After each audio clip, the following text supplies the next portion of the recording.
Blog Talk Radio. Hello, everyone. Good morning. This is Lori Smith on Blog Talk Radio. It is 6 o'clock here in the morning, Wednesday morning, July the 27th. This is One Child Abuse Survivor to Another. We're on for 30 minutes. It's a live internet streaming radio broadcast from blogtalkradio.com. And the chat room's open. I did pop the link into there to what we're talking about. And been looking at Robert Burney's web pages for about 2.5 months now.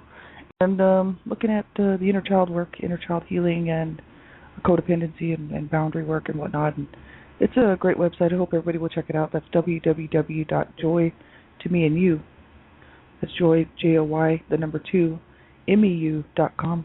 And so that's what we're looking at. So I appreciate everybody who's tuning in, and thank everybody for being here and spending the time with me.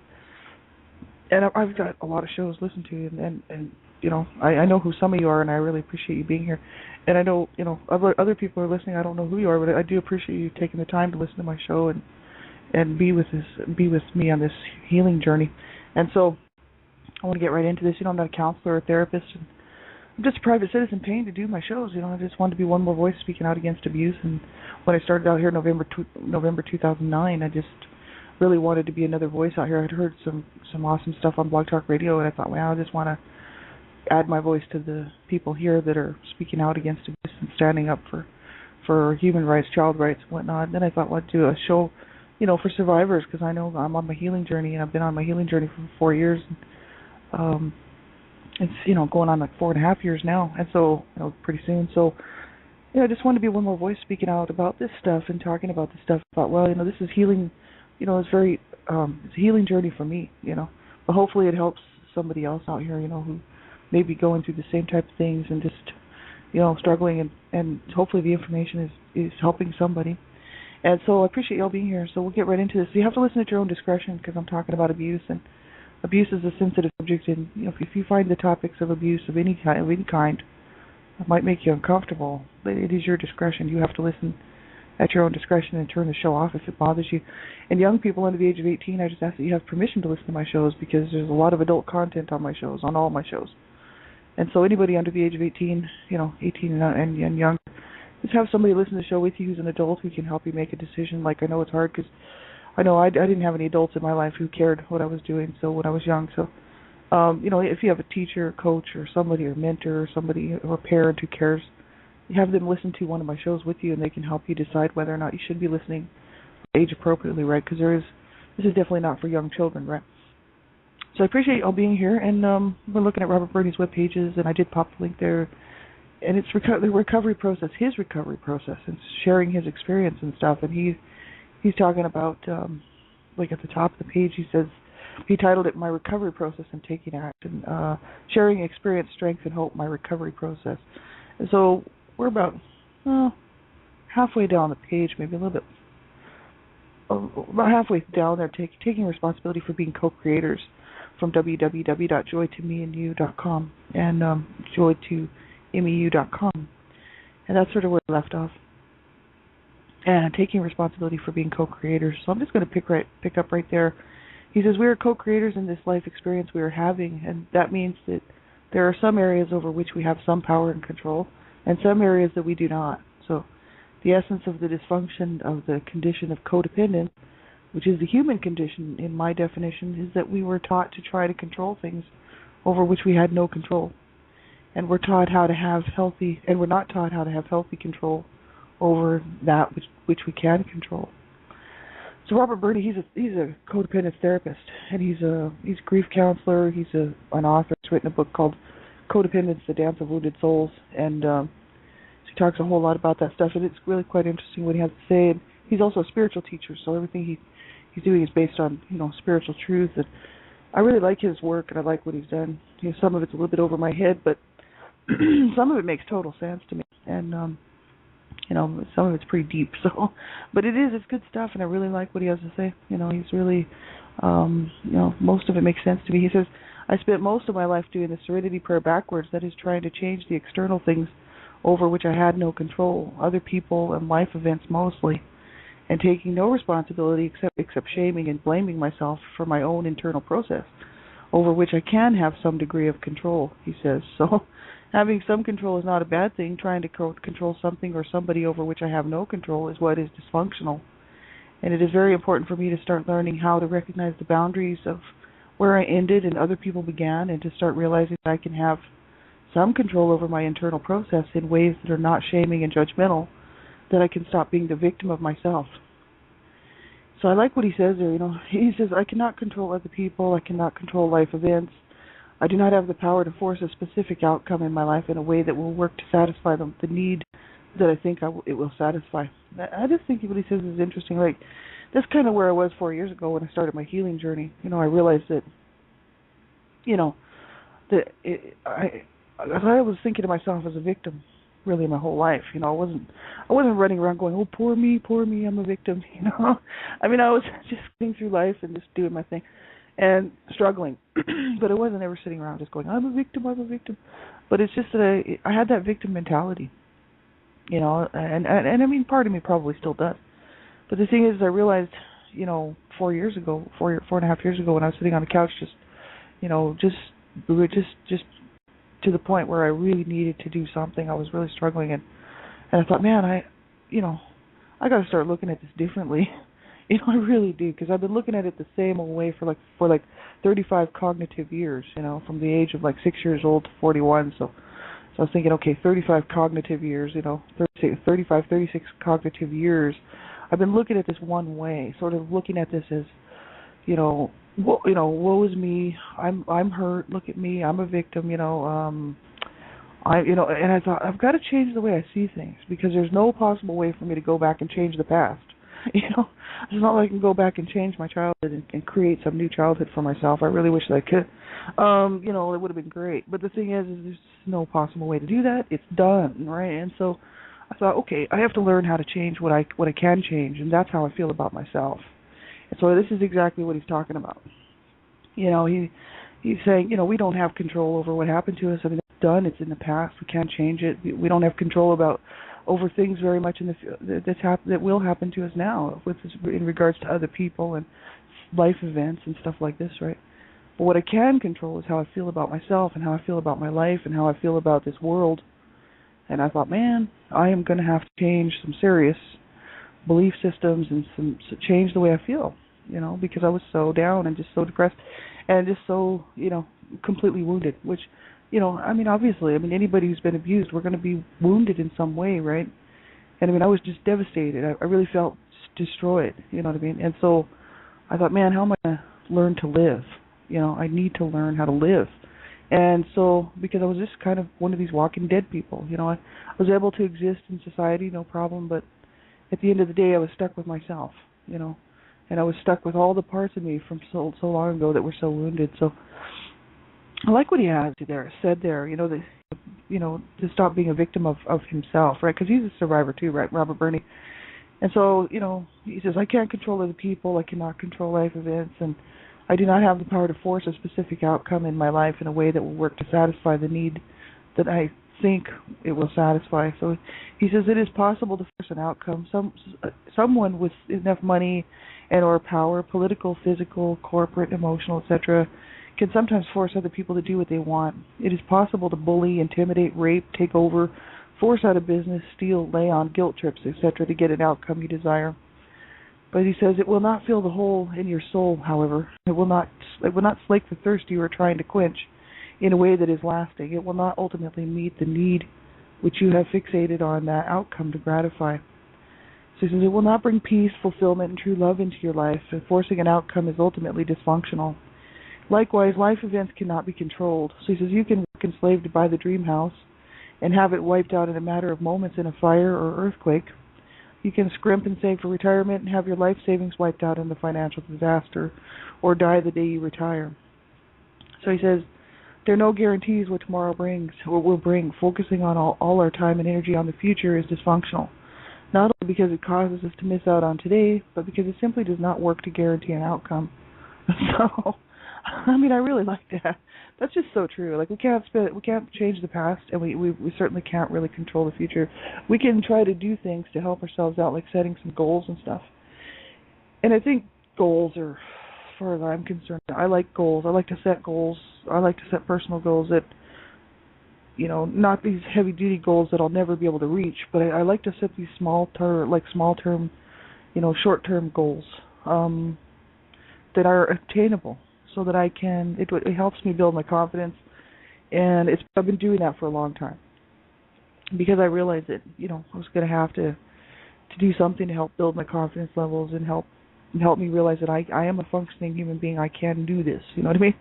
And so I started setting really small goals, and as soon as those were obtained, I'd be like, right on, I made that goal. Now I can do this one.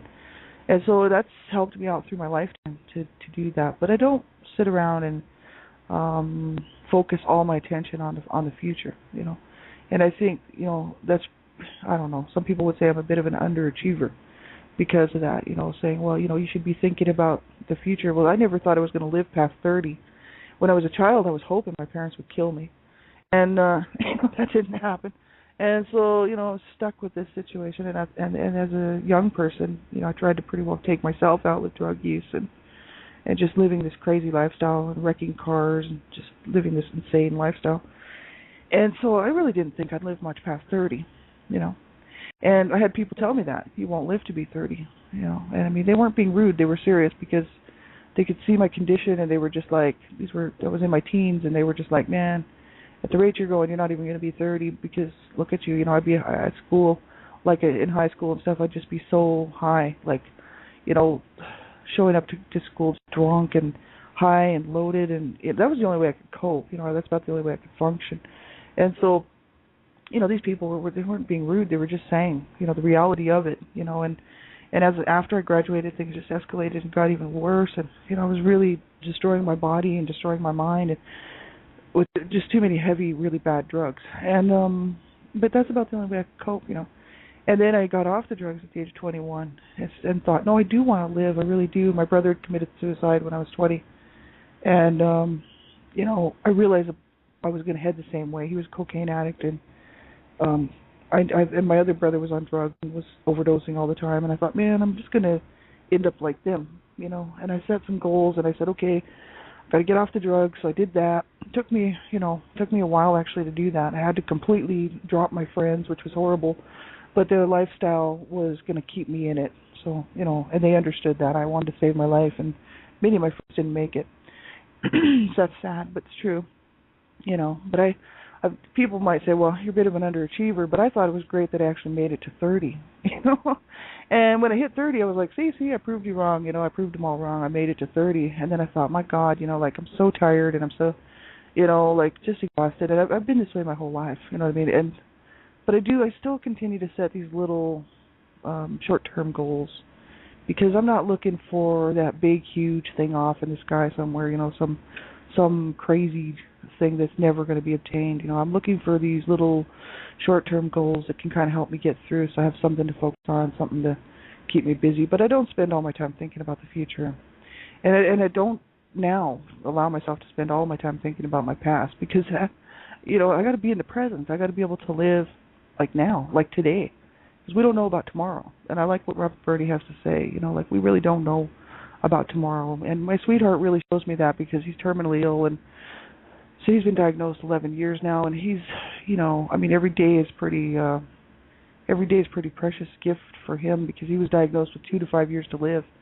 And every day when he goes to his doctors, to his liver appointments and stuff to see the specialist, they're just like, I don't even know how you're still here, like 11 years later. And your liver's still, it's barely there, but you're still hanging on, and every day is like a precious gift for him, even though sometimes he doesn't feel that way because he's in a lot of pain.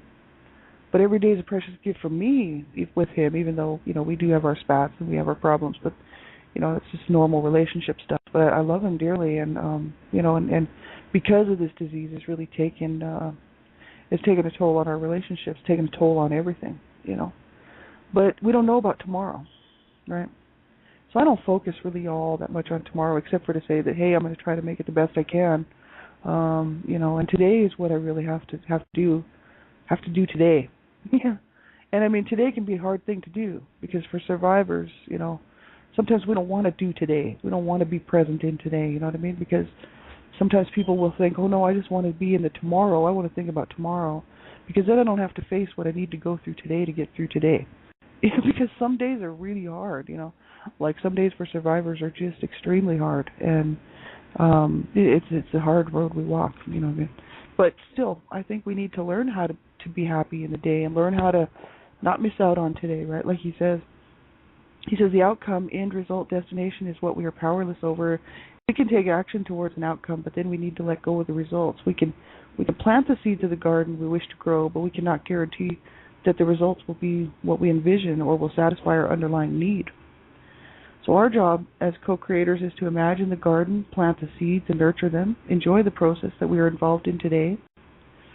We are ultimately powerless over that outcome. So we do have the power to be present for the journey, no matter what the destination ends up bringing or being, right? So planting that garden, I mean, it sort of seems to me like that's sort of like goal setting, like getting things set up to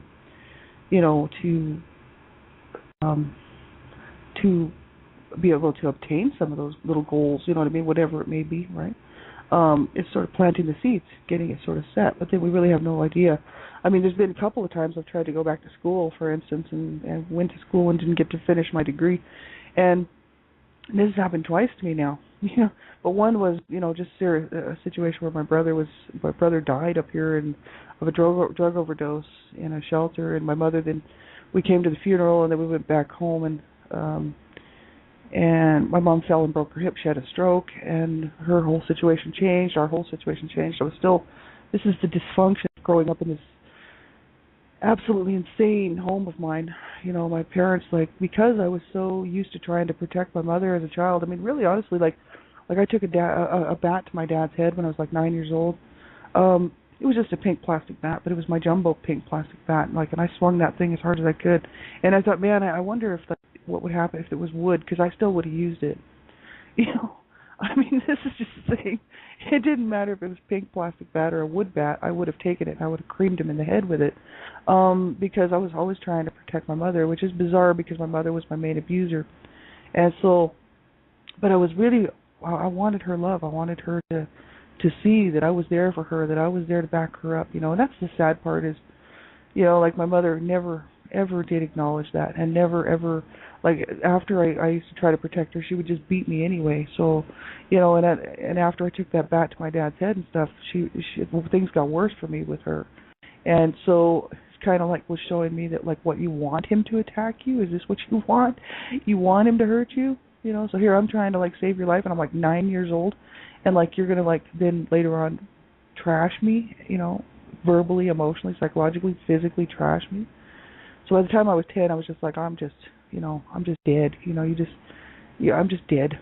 Just kill me, get it over with, whatever. And I'd be in their face telling them that, and they didn't like that. Of course, I'd catch a beating for it, but I was I don't care, you stupid bastards, because by the time I was 10, I was not 10 years old. I was 110 years old, and my mind was I experienced way too much stuff that I never should have had to experience, and my mind was not a child's mind. You know what I mean? So I've been stuck with this suffering adult mind since as far back as I can remember. And so, I still try to be a kid, you know what I mean? But I wasn't a kid, and I think a lot of us have been there, know what that's all about. And it's pretty harsh, pretty sad.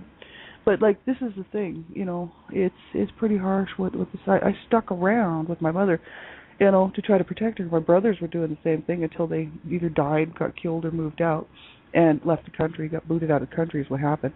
So they were doing the same thing, trying to help my mother, protect her from my dad, their whole lives, which caused a lot of problems with abuse between them and my dad. And the thing is, I was willing to do this for my mother, willing to kind of give up my life to try to protect her. That's how much I love my mother. That is sick and twisted. But that's the dysfunction of what a relationship will do when, these abuser-type relationships between a parent and child, where the parent, will manipulate that child, And that's exactly what was going on. My parents were totally manipulating us and then, hurting us. So we were still sticking around, and trying to protect my mother especially. Nobody really cared about my dad too much. He was just they did try to save his life. He did try to kill himself a few times, and my mom would scream for my brothers to go get him and, go get him off the freeway, because he'd be on the freeway, running down the freeway naked, in the middle of the night, trying to get himself hit by a car or whatever. And, the guy he had lost his mind completely. And so, Uh, my brothers would try to go save him and put him in his bedroom, bar him and lock him in his bedroom, make sure he couldn't get out and stuff. He had just lost his mind, and both my parents had lost their minds, and this was right around the age of 8, 9 years old. And so because my brother had gotten killed, that's why it really set our family to a crisis tailspin, which they were already in, but it just made things worse. And then I started to suspect my dad of that murder, and I thought maybe my dad killed my brother, because he's acting so much more bizarre than he was. And maybe my brother was also involved, my other brother. All this stuff was running through my head, right? Because I didn't trust my family, obviously. I'm not going to sit there and be like, oh, my parents would never do that. My parents were trying to kill us every day. So I was like, maybe my dad killed my brother. And this was what was going on in my mind, you know what I mean? Because honestly, like my dad was always threatening to kill us. And he attempted to kill me and my sister one time by driving us over a cliff. So killing a child in the family was not something I didn't think my parents would do. That's why I was telling them to go ahead and kill me. I was like, you can kill me now, too, because I'm dead. Hello. Just take me out. One more blow. Go for it. You know what I mean? And that's pretty bad. That's pretty sad, but that's the truth and the reality of it. And so I stuck around with my mother, and when she had that stroke, I was about, 28 years old when my brother died up here in a shelter, and we came to his funeral. I hadn't seen him since I was like 14 years old, and it was pretty harsh. And we went back home. My mom had that stroke, and I was still there trying to protect her from my dad, and keeping my dad away from her is what I was doing. And I had been doing that my whole life, by her side, her confidant, this person who would stand there, who would give up part of my life, really is what I did. Which I never should have, but that's the psychological damage done, right? Is that I was willing to give up my 20s basically for my mother, right? In order to protect her. So, I was living in the home and I was watching out. I was never sleeping well at night because I was concerned that my dad would go in there, you know what I mean, like to bother my mom. And my mom was really, half dead at that point. By the time that came around, 25, 26 years old, my mother was pretty well on her deathbed already, It's pretty harsh, and so this is one of those situations. I stuck around to the age of like 29. I finally realized, we had a blow up, and I thought, here I've stayed to protect this woman, and this woman, look, what she did to me, is unforgivable. It's completely, absolutely unforgivable. So this woman totally manipulated my life completely and used me. So she abused me, and then she used me, and then she threw this whole thing out in my face that she didn't care about us. She didn't want us children. She didn't love us. She didn't want us. We were not wanted, and she should have just she should have just killed herself years before, or killed us, or whatever. And I was like, you got to be kidding me. I'm like, after I just given up like my whole, like, I don't know, 8, 9 years to try to protect you, you know what I mean, when I could have been off having my own life. Yeah, and try to actually gain something back in this relationship. Try to gain, try to build this thing that I was so needing as a child, this relationship, which we sort of built on one level. It's pretty psychotic, but we built this adult relationship that we could both function in. It wasn't healthy, that's for sure. But the thing is at least we were able to talk without screaming at each other. And as an adult, she was able to talk to me without cursing me and calling me names, and I was able to talk to her without flipping her off and telling her to go to hell or whatever. It was horrible. And so, we actually maintained this bizarre relationship for like 8 years, 9 years, and then just to have her tell me that at the end of, at the age of 29, I was like, you got to be kidding me. So you guys, so you put me through this shit for nothing? Oh my God. I'm like, so I'm not even going to get the satisfaction of thinking that this was actually reality, that you actually cared and that you loved me? Oh my God. You know what I mean? So she just threw me down into the pits of hell again. And she couldn't physically do it, so she did it psychologically. And threw me down into the pits of hell. And I was like, you people, I am so gone. I am so gone. Like this is the kind of stuff that people will do.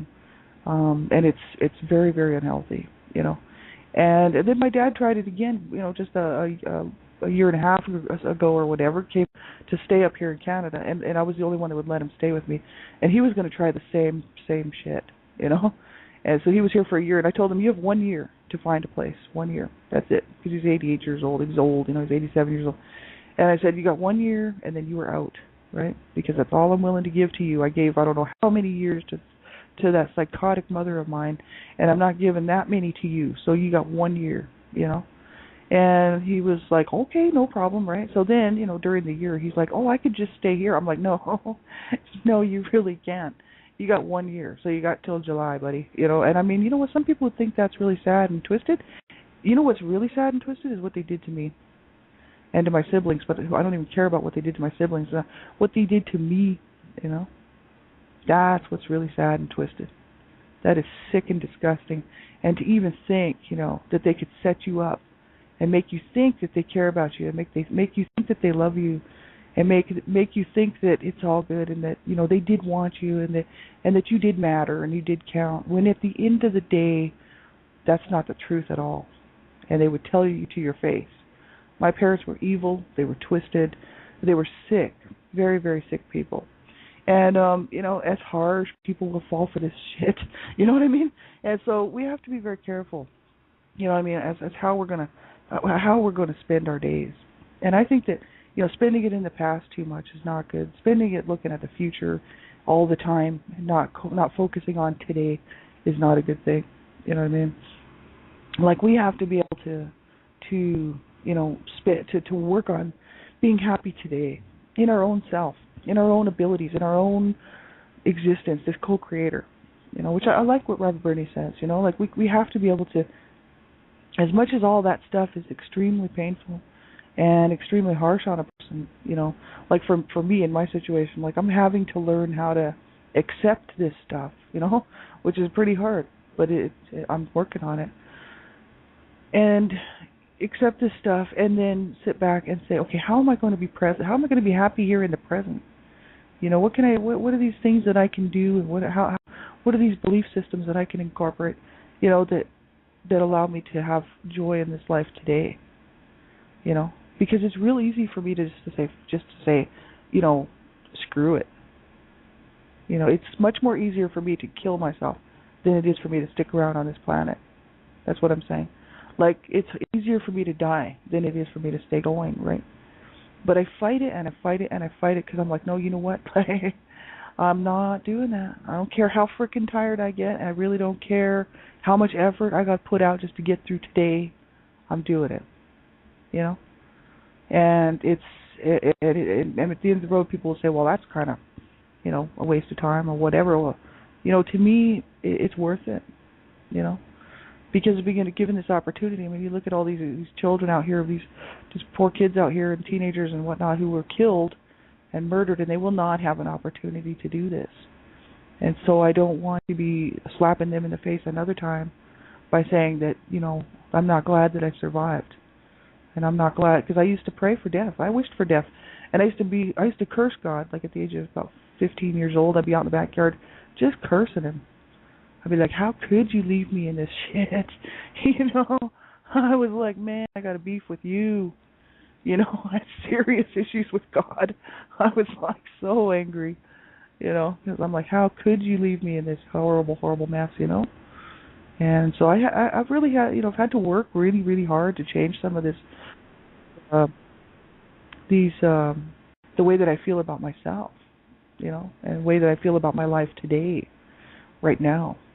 And it's hard coming from behind the eight ball, you know, but it's doable in these small, you know, manageable pieces, whatever works for you. And so, you know, I would say, yes, set some little goals, you know, plant that little garden and water it and see where it goes. You have a goal, you have a dream, you have a desire, you know, take a little chance, you know, take a little risk and see where it goes. But we can't focus all on the future. We have to be able to experience today, because we don't know about tomorrow. So I really like what Rob Burney has to say there. So we'll take a look at this tomorrow. So thanks everybody for being here. I was with my good friend Gypsy, which here from Australia. Thanks for being here, and I just love you, dear. And you know, I hope you all have a great day and everything. And I know it's nighttime there in Australia, and I have quite a few guests here today. And I'll be back on tonight on my show, Child Abuse Prevention and Human Rights Abuse Prevention is Up to Us. And I'll be back on Dreamcatchers Talk Radio, so I'll catch you all later. And tomorrow morning we'll just pick up back over here at one child abuse survivor to another and look at the rest of this article. There's quite a bit here, actually. So I hope you will check it out, www.joy2meu.com. So that's joy, Joy, the number MEU.com. That's where I'm getting this. This is recovery process information for the inner child, right? From Robert Burney. Great stuff. I hope you will check it out. So thanks for being here. Have a great day. If you can't cope, I'm telling you what, you call a crisis line or you do something, but you make sure you reach out. Because I tell you, that's my commitment to myself. I said I will not ever give up on this. And I'm, if I have to go get professional help, that's what I do. If I have to call a crisis line, that's what I do. But I refuse to give up and actually let my parents win this fight. And if my brother, I refuse to let my abusers win. I'm like, no. I win. I walk free. You know why? Because I'm going to allow myself to enjoy this life. And I'm going to walk free from this. And I'm going to live and not die, right? So make sure, you stick around and you make sure that you get some help. You certainly deserve it, right? Have a great day, everybody. Talk to you soon. Bye-bye.